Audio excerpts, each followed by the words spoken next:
Ooh, guys. Okay, so I'm finally doing this. I'm live on YouTube talking to you guys today. Okay, so, oh my God, I'm so excited. This is the first time. I'm going to end the music now so you can actually hear me. Ooh, ooh.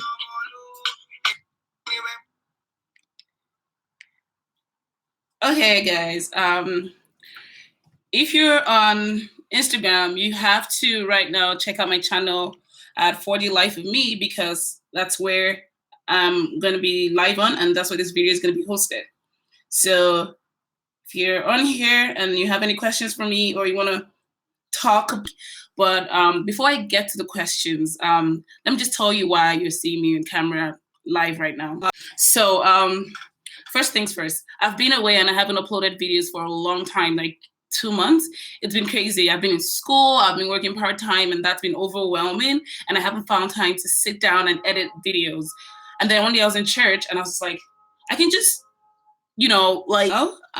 so now I'm gonna be live every Sunday at 4 p.m. And how we're going to do this is you send me questions to at byenaj@gmail.com, which is byenaj@gmail.com. Hi, Style Culture. Or you can DM me your questions about anything. And then on Sundays at 4 p.m., I'm going to answer them. It's not like I want to delay answering your questions, but sometimes in my emails, I get a lot of repeat questions, and it makes sense because you don't know that somebody else has asked me these questions. So I'm like, I'm going to answer them live. That way everyone can see or hear the answer to the question. And then that way the information is right across the world. Yay. Okay. I'm trying to make this video as short, clear, and concise as possible. So I received a couple questions this week from at Winner Weeks. I'm going to tag her, at African Baby, at Girl Educate, and Abdel Rahim. I'm going to read the questions out and give my answers to it. You always have to fact check these things because, again, there's custom replies for every situation depending on what exactly it is. So you can also, if you're on YouTube, you can leave me a question right now, and if I can answer it on camera, I'm going to answer it, okay?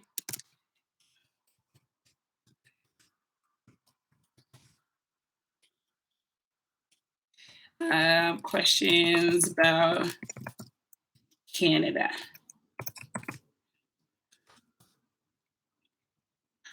Ooh. I'm actually really excited to do this. Okay, so I'm gonna end the Instagram live chat right now. So you guys on Instagram, please join me on YouTube so I can actually like concentrate and read the questions from my phone. Thank you guys for actually coming in today, and see you on 4D Life with me. That's where I am right now, okay? So guys, I'm gonna go to the question straight up. One of the questions was, I'm gonna read it exactly so I don't misconstrue what the person meant. Opening my phone right now.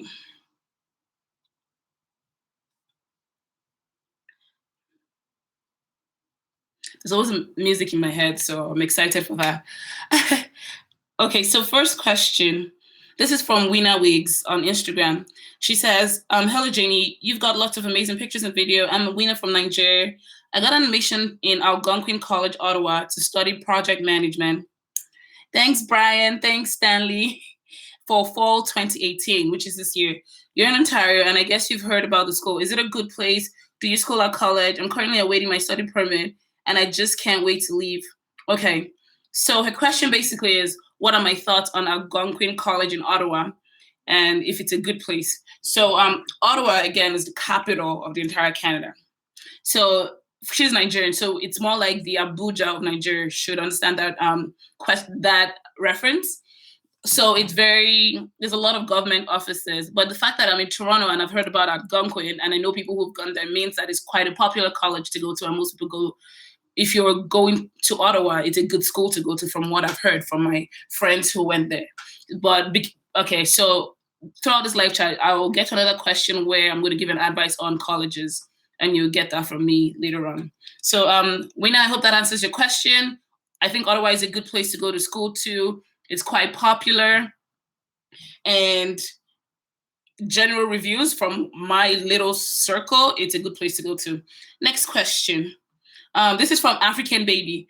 I've been watching YouTube videos for some time now. I need your help. I'm currently a third-year nursing student in the Philippines. I wish to pursue medicine in Canada. Please help me with info about cheap med schools or med schools with cheap tuition.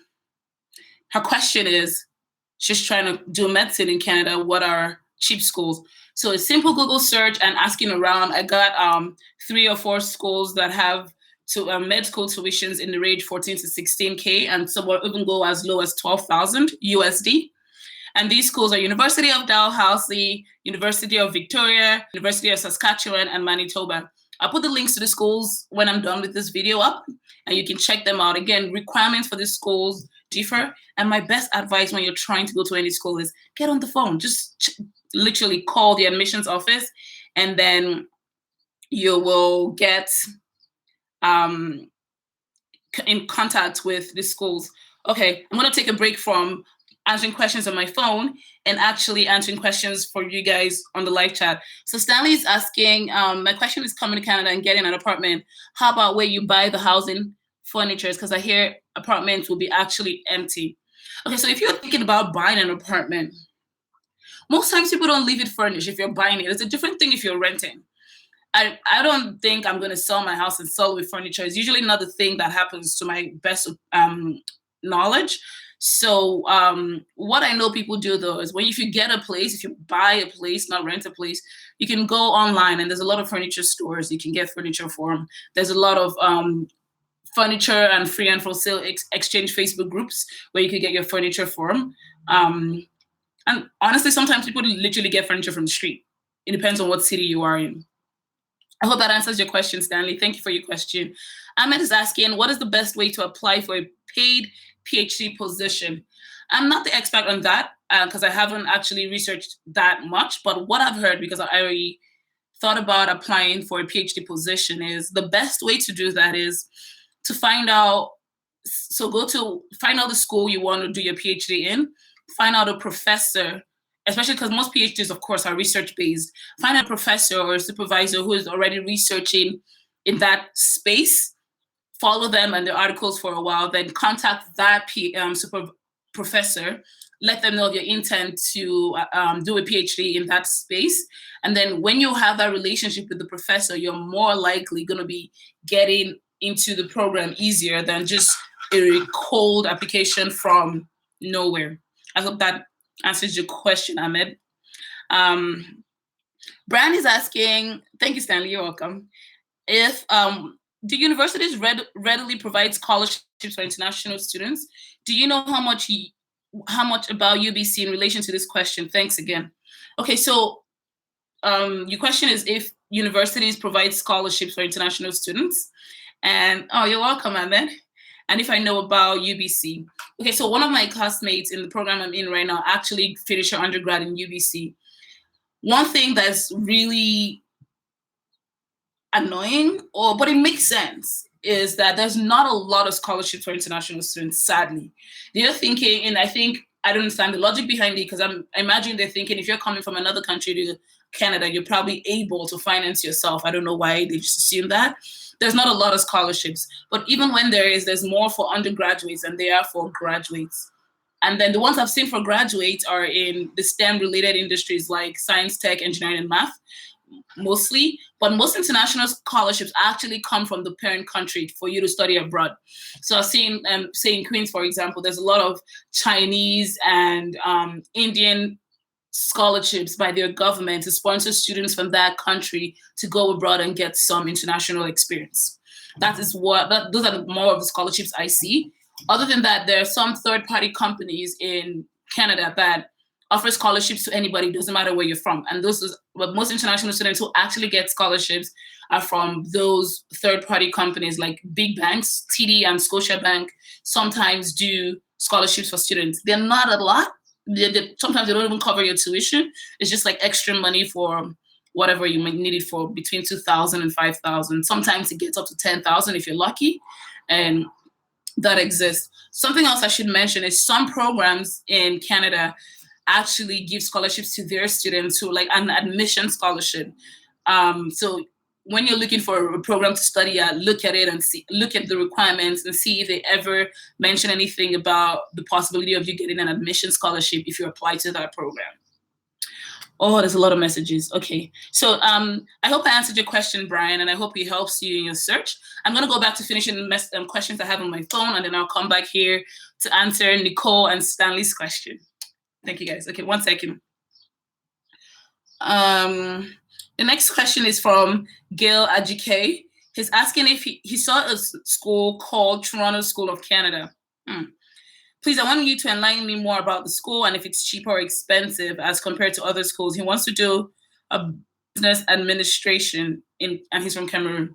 Okay, so first off, I'm in Toronto and I've never heard of the school.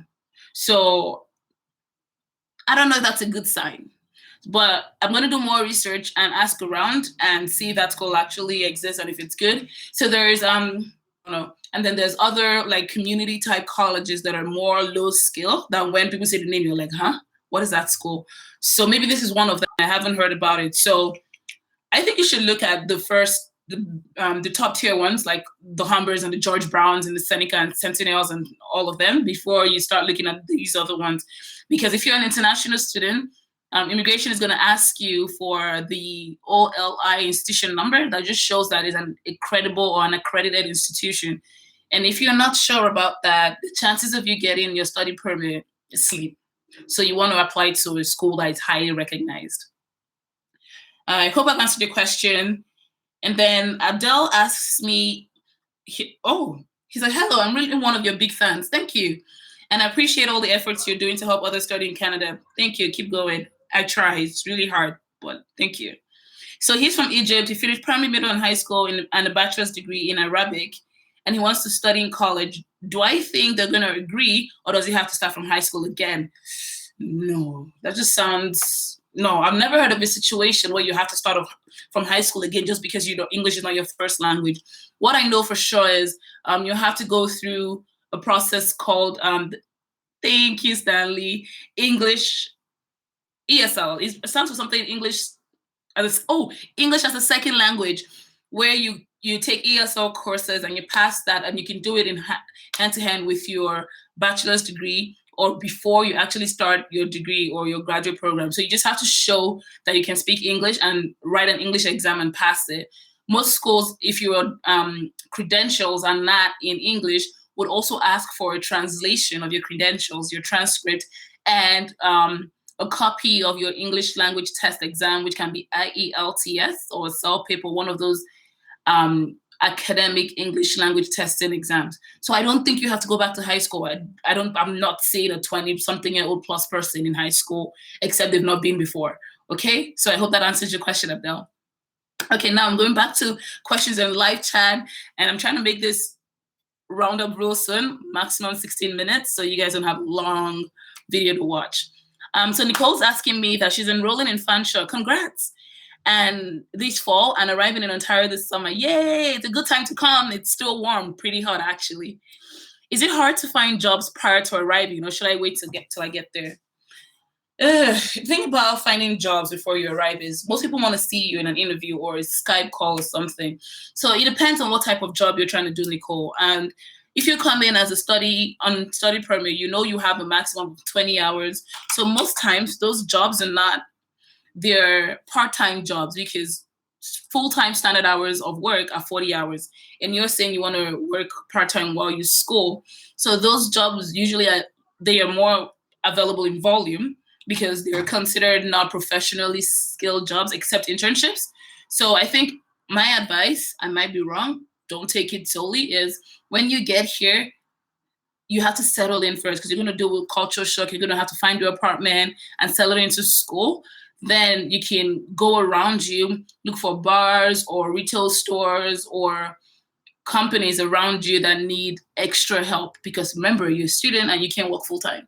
Okay, so I think it's better to do it here when you come. It might be more qualitative effort than trying to do that from where you are, okay? Stanley is here again. That's fine. Can I cover my cost of living while working part-time as an international student? And what are best places to work? That's a convoluted question. What do you mean best places to work? Do you mean best cities or best organizations? But first of all, to cover your cost of living while working part-time as an international student, it's hard. You have to live really frugal. That means you have to like, oh, Nicole, you're welcome. I'm so glad I helped you, or at least I tried. Okay, so Stanley's asking cost of living. It's really hard. It depends on the city you go to. I live in Toronto and it's really expensive. I'm splitting rent with somebody else and I'm still paying almost $800 a month. $700 to $800 a month Canadian. But in certain cities like Kingston, where I was living for a little bit in Ontario, my rent was $500 for a good enough big size room, and I was still splitting rent, right? So it depends on where you go to. And three things usually that are recurring costs when it comes to cost of living is rent, because you have to pay that, groceries, because you have to eat, and transportation. So usually if I'm living frugal, I'm not buying anything extra, I would spend like between 1,200 and 1,500 a month usually. So you have to think about, if I'm working 20 hours a week, which comes to roughly 80 hours a month, how much an hour do I need to work for? And in Ontario, because that's what I know very well, the minimum wage is $14. That's before taxes. So when they take out taxes, it comes down to $10 or $11. So you have to do the math by yourself and figure out how many hours I want to work for and where I want to work for. So best places, I can't give you advice on that. It depends on your field. It depends on your city. There's a lot of variability with that question, okay? I hope I could help you, Stanley. Thank you so much. Okay, Akil, yes, it's IELTS. Mufida is asking, hey, you've been super helpful. I'd like to know if it's possible to continue a master's degree after a graduate certificate. I got into Centennial. Hey, girl, it is. It is so possible. I'm living proof. I have 2 graduate certificates from Humber, and I'm taking my master's right now in Queen's University. So yes, you can do what you want. It's your life. I hope that helps you. Daya, good job helping others from your experience. Thank you. Thank you, girl. Okay. Best organizations is what Stanley was asking. So it depends on your field. I would be very biased because I know a lot of marketing and consulting and like business development, professional services industries, and I don't know much about engineering or medical or stuff. So I don't want to say something and I'm totally wrong, okay? So I would have to end this live chat very soon because I'm getting to the 20-minute mark. But okay, so Winner Weeks, the person who asked me about coming to Algonquin says that I think something about what happens if your study permit is refused. Something you should know, it's okay, it's not the end of the world. You're gonna go through that feeling of feeling like a failure, like you put in all this effort and it goes to nothing, but it's okay, it's probably for a good reason. And you will, this is practical advice. First thing you have to know is you can also ask them why. You can send a letter back or probe and ask them, why did I get refused a study permit? Because sometimes it's very vague. They just tell you things like, sorry, due to unforeseen circumstances, or some English covered phrase, we're refusing your study permit. Mostly, it probably is because you applied to a program in a school that's maybe not very reputable, doesn't have an OLI number, or you apply to a program that's very far. Actually ask them back for why they refuse your study permit. You can actually know what you can do better for your next application. And that doesn't mean to say you can apply again. You can, okay? So I hope I've been able to help you with that advice. Did I apply for my master's graduate certificate? Did I apply for my master's with my graduate certificate? Is that possible? No, because the requirement I remember was having an undergraduate degree. So you have to show that you've done your undergraduate degree, which doesn't make sense because of course you've done your undergraduate degree to do your graduate certificate. But I think they just want to see your transcripts and stuff. But again, hey, I'm telling you, I've heard of situations where people don't do a bachelor's degree in Canada. They actually just do college and then they do postgraduate certificates and still get into a master's degree. So I think you can always submit your application online, or you can just, get the phone number of the school, call them and ask them and say, this is my specific situation. Is it fine? Can I still apply? And get the agent's name and number so you can always quote them in your communications. Okay, guys, I have to wrap this up real soon. I'm really sorry, but I'm going to answer this one more question and then we'll talk again next week, okay? Okay, Brian, about permanent residency applications, I'm going to make an entire video on that. I'm working on it. there's too many streams and too many ways you can apply for your permanent residency. So I would either talk about it in the next live next week Sunday, or I would actually make a full-on video, okay? Ahmed, this might sound fuggy, but how much money to block to pass this transition stage between coming to Canada and actually settling as a student who might also be working on a part-time job? Oh, that's hard to answer that question, because it depends on where you're going to in Canada. Like Ontario is really expensive, Saskatchewan not so much. All that is hard. So I'm going to try to ballpark and give you a range, but please don't take this as your only resource, okay? So in the first year, I think aside from tuition, you might need between $8,000 to $15,000 just in cases. And that's money without like money you have to survive, especially if you're not, because you're not going to get a job like this when you come, okay? It's going to take a while. So I hope that helps you plan, so to speak. It's good to have that in savings just in case anything happens, okay? Thank you guys so much. I have to round this up. You guys have been amazing. This is my first live. I had to figure it all out, and I was really nervous, but thank you guys for coming around, and I think it worked well. I'm sorry I haven't provided any recent content. It's been crazy, and I'm going to get back on it. Thank you guys so much, and I'll see you next week, Sunday at 4 p.m. Eastern Standard Time. And those of you who had to stay awake for this, it means a lot. Thank you. Thank you so much. Bye. Thanks, guys. God bless you.